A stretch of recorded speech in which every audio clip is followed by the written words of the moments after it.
নমস্কার, বিরতির পর আবারও প্রত্যেককে স্বাগত জানাই পাবলিক নয়ের পর্দায়। পরবর্তী খবরের দিকে এবার চোখ রাখবো। চিত্তরঞ্জন মসজিদ রোডের পশ্চিম পাড়া এলাকায় রবিবারে সরজমিনে পরিদর্শনে গেলেন বিজেপি রাজ্য সভাপতি ও সাংসদ রাজীব ভট্টাচার্য। স্থানীয় বাসিন্দাদের মুখে এলাকার বিভিন্ন সমস্যা সম্পর্কে জানতে পেরে তিনি তড়িঘড়ি এলাকায় পৌঁছান। পরিদর্শনের সময় নানান সমস্যা সহ একাধিক অভিযোগ জানান সাংসদের কাছে। রাজীব ভট্টাচার্য আশ্বাস দেন তিনি বিষয়টি নিয়ে সংশ্লিষ্ট প্রশাসনের সঙ্গে কথা বলবেন এবং দ্রুত সমাধানের ব্যবস্থা নেওয়া হবে। এলাকাবাসীদের অনেকেই তার এই হঠাৎ পরিদর্শনে আশার আলো দেখতে পাচ্ছেন বলে জানা যায়। চলুন শুনে নেব সাংসদ রাজীব ভট্টাচার্যের বক্তব্য।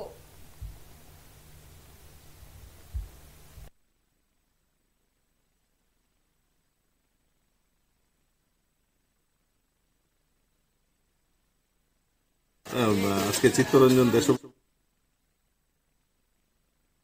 সামনে রেখে তারা যে থিম এনেছে, এই থিমের আজকে শুভ উদ্বোধন হয়েছে।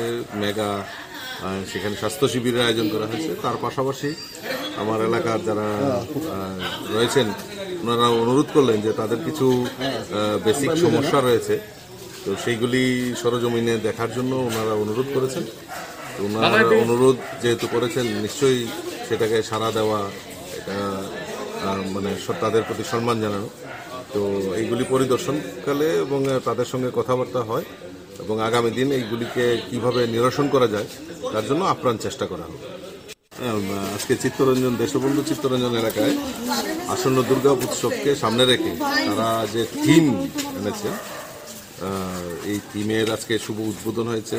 মেগা সেখানে স্বাস্থ্য শিবিরের আয়োজন করা হয়েছে। তার পাশাপাশি আমার এলাকার যারা রয়েছেন ওনারা অনুরোধ করলেন যে তাদের কিছু বেসিক সমস্যা রয়েছে, তো সেইগুলি সরজমিনে দেখার জন্য ওনারা অনুরোধ করেছেন।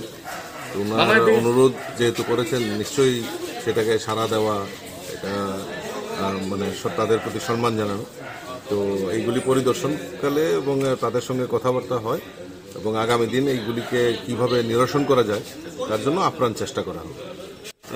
আজকে চিত্তরঞ্জন দেশবন্ধু চিত্তরঞ্জন এলাকায় আসন্ন দুর্গা উৎসবকে সামনে রেখে তারা যে থিম এনেছে, এই থিমের আজকে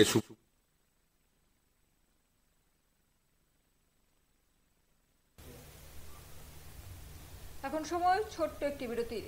ফিরছি বিরতির পর।